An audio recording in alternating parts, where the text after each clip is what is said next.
Hey guys, it's Autumn Hawkins of Clutch Points, and I'm here today with two-time NBA champion Lamar Odom. Well, let's talk about the documentary, okay? Like I told you off camera, that I really, really enjoyed it. I think that fans saw a lot of headlines regarding your NBA career as well as your off-court stuff. So, what was the inspiration behind creating Netflix's Untold: The Death and Life of Lamar Odom? I wanted to become more famous. No, Really? no, I'm playing. I'm playing. It's a bad joke. I mean, I just wanted to tell my truth. Really, a lot of people uh, are fans, and I love them for loving me. Hmm. And um, why not, tell it on the biggest content platform probably in the world. And I was fortunate and enough for it to be a number one and number two, Hmm. which is also a little scary for me. Really? Yeah, because when the devil gets a note that one of God's children is doing good, that's when he kind of comes out. And I've been when I got drafted, I was drafted really high, Hmm. and that was a life changing experience. And I hope with the Netflix special, I hope my life can change and change in a way where it's just not about me. I hope I can be put in a situation where I can help others that suffer from the brain disease of addiction. Hmm. And there's no doubt in my mind that's probably why God spared me Hmm. to use my platform and um to be able to change others' lives that are going through it. Because not just the addict goes through it, family and kids and loved ones. And yeah, now I know I have a purpose that was even bigger than basketball. Absolutely. And I think that fans will be able to learn that through this documentary for sure. Mm. And you talk about like how your friends, your children, exes, your aunt was a very pivotal role in this documentary. So how was it seeing your life from their perspective, and how were you caught off guard by any of that? Well, I wasn't really caught off guard because me being in my sober mind, I could really just imagine that the damage that I've done, Hmm. especially caught, in my addiction. And I also know how, proud those people are of me because of my games and what I've done and being able to do. Um, Hmm. but it doesn't really start or stop with that documentary. Um, like I said, before, I'm just trying to educate as much people as I can on this journey of life that I'm going through. Um, one thing that I watched on Netflix um, not too many days ago was the Testament of Moses. Hmm. And Moses was chosen by God to free his people. Hmm. And I know if I, stay on the right path and, put my sobriety first, um, maybe Moses chose me to free my people. And when I say my people, I don't mean black or Spanish. I mean, starting with my family, Hmm. because addiction is a family disease, and families are affected by it. And I just, I don't, just searching for my purpose every day. But I know it starts with myself. Absolutely. Absolutely. And you go through like a lot of different hard times through the documentary. And which was the hardest to relive? Hmm. Um, Probably the death of my mother and Hmm. uh, the death of my baby boy, Hmm. which I don't know if you ever get over those two. Yeah. Um, I lost my mother at 12, and I was 26 years old when my son passed away. Yeah. Yeah, and I was just giving one interview, and and I lost my grandmother as well. And but I was just giving one interview, and um, I think the only way I was able to get over my son's death, what started the journey of me healing from it was that my grandmother passed away on the same day as my son, but just years apart. My grandmother passed away first, maybe in 2001 or 2002. Hmm. Um, and my son passed away on the same day in June 29th, 2006. But so for me, that kind of started the healing process. But I just given one interview, and my grandmother wasn't his mother's grandmother. Hmm. So I think, you know, that healing for us as a family, we're probably always going to be going through it. Hmm. And, but as my kids to hear right here, they can hear everything I'm saying. But, that's a healing process that I'm not scared to, kind of crash through that door or, attempt um, to get better every day. But I know every day I live my life, stay clean, stay sober, walk with God. That's kind of where it starts. And, Absolutely. I use that, his death, as so I'm say as a weakness to kind of like, go get high. And as I reflect on it, I just could all I could do is live my best life for my family and for my friends and for my people that are here. And I think that's a good way to kind of honor his death as well. Absolutely. And I think that your children too in the doc could see how much of a stride that you've gotten to, better yourself and better your community around you and using your platform to do so. Yeah. So I think your efforts are not going unnoticed for sure. Yeah. Uh, so you were balancing a lot too with your NBA stardom, such as like, your relationship with Khloe Kardashian. So how did that spotlight affect your own sense of identity? I don't know. I felt like at the time it kind of made me stronger and definitely made me a little bit more proud to be a Laker Hmm. and to live in that limelight. But when I told you before, that's when the kind of devil starts to knock on your door when you see you happy and you see you shining.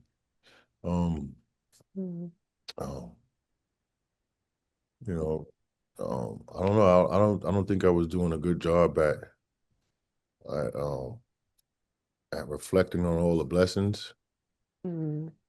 And Hmm. I think if I did, it would have slowed me down a little bit more. Would have put me in a better place to make decisions. Because in life, everything could happen at the blink of an eye. And if you're, a Laker champion and the first Black Kardashian, it's gonna be so much things like just thrown at you. Hmm. And um, yeah, I didn't really have time to reflect on a lot of the blessings that were thrown at me. And uh, if I did, I guarantee you I would have made better decisions on that fly. Like Hmm. now when I'm sober and I'm clean and I kind of see things coming. Always looked at the game with a point guard's point of view, and I can see the plays that are in front of me, especially the plays that are going to be, life changing, right? Hmm. So I'm just, blessed enough to be here. First of Hmm. all, Yeah. yeah, I had one friend who I met through my last stint in rehab. Um, he chose to get high and he's dead.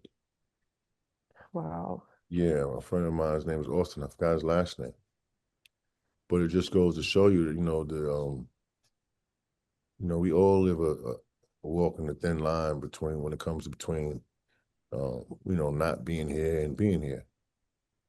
And I know with me, being present and sane and having good strength and good sense, I'm just trying to walk with God every day. And all I could do is, live my best life for my kids and my family and my friends.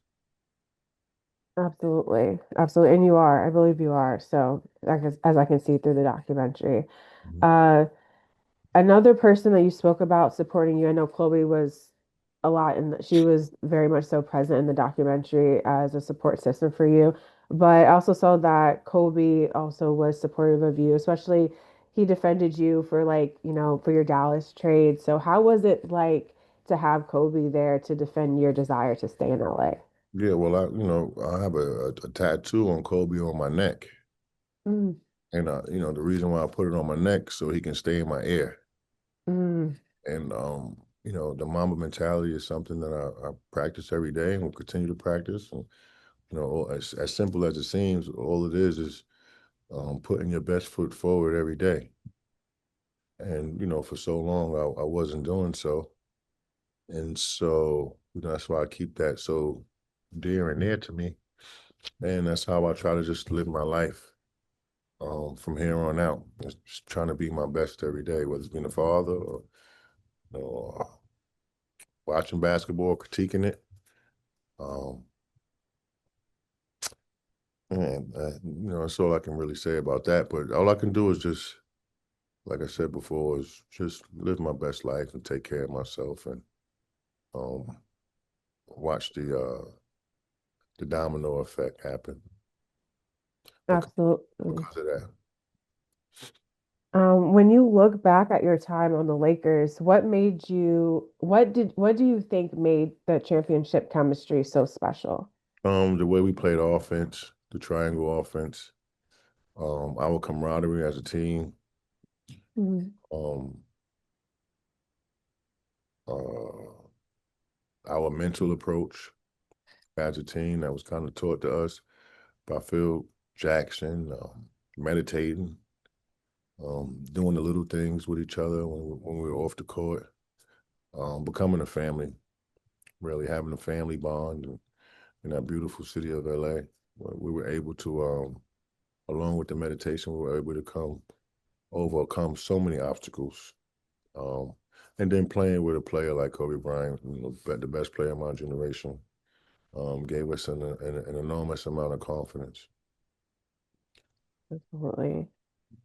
Um, when you say like you talk about, and it's just going back to the Dallas trade for a moment, you talk about how like you were partying before the Dallas trade, but do you think it was a catalyst in furthering your substance abuse? And do you think that staying in LA could have changed or had an impact on that trajectory for you? I mean, I'm not going to blame anything or anybody, Hmm. for my addiction. That was mainly me and how I chose to live my life Hmm. at that time. But, like I said before, like, addiction is here for us to beat it and for us to overcome it. Um, when I think about life, was just a small part of my life, really. 46 years old. I've been out of the NBA now, what, 10 to almost 20 years, 2015. Hmm. Um, I only spent 14 seasons playing. I plan on living, hopefully till I'm 80, 90 years old. So just Hmm. more part of my life.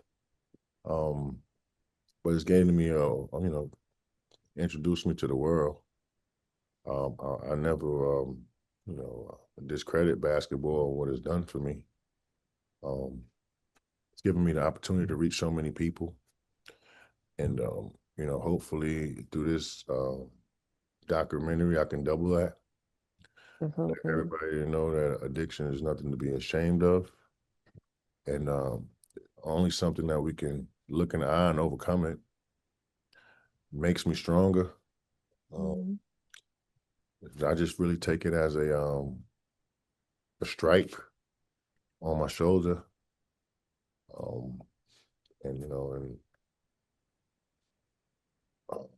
I don't regret anything because if it didn't happen, there wouldn't be Lamar Odom. You wouldn't be talking right now, right? Yeah, you're right. I wouldn't have had the number one or number two show on Netflix, and it just gave me a huge platform Hmm. to make people better. So Absolutely. why not? And just lastly, for my last question, towards the end of the documentary, you tease the possibility of going back to school and even coaching. Mhm. I'm curious, like, what would you want to study, and are there any schools in particular that you would see yourself in the future? Oh man,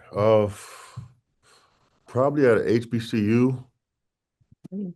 and with given the my basketball knowledge, I wouldn't mind coaching there as well, or being the co head coach of the Los Angeles Lakers, or Mhm. a professional team where I feel like with my knowledge I can really change the game, Mhm. change how people approach the game, and I would really take pride at changing the culture just through me being me and being relatable Mhm. to everybody from all walks of life. Um, I would take a lot of pride in that, being able to change the culture, um, for the good. Absolutely. Thank you so much. It was so nice speaking with you today. Thank you. Of course.